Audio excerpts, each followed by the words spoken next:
বলিউডের শিল্পী, নির্মাতা ও কলাকুশলীদের সম্মান জানিয়ে ৭ দশক ধরে অনুষ্ঠিত হচ্ছে ফিল্মফেয়ার পুরস্কার। এটি দেয়া হয় মুম্বাইয়ে। গত কয়েক বছরে এই পুরস্কারের গণ্ডি বড় হয়েছে।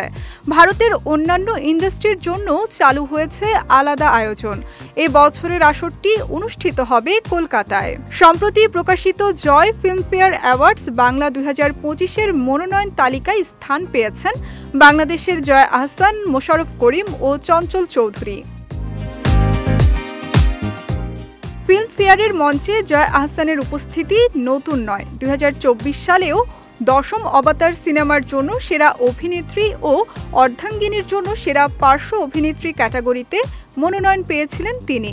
অর্ধাঙ্গিনীর জন্য পুরস্কারও ঘরে তুলেছিলেন। এ পর্যন্ত ফিল্মফেয়ারে ৪ বার পুরস্কৃত হয়েছেন জয়া। এবার তার সামনে পঞ্চম অ্যাওয়ার্ডটি ঘরে তোলার সুযোগ। এবারের আসরে বহুরূপী সিনেমায় অভিনয়ের জন্য জয়া মনোনয়ন পেয়েছেন সেরা অভিনেত্রী বিভাগে।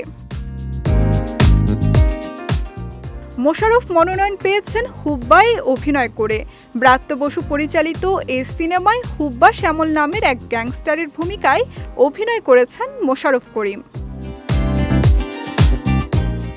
চঞ্চল চৌধুরী ও মোশাররফের নাম এসেছে একই বিভাগে, অর্থাৎ দুজনের যে কেউ পুরস্কারটি পেতে পারেন।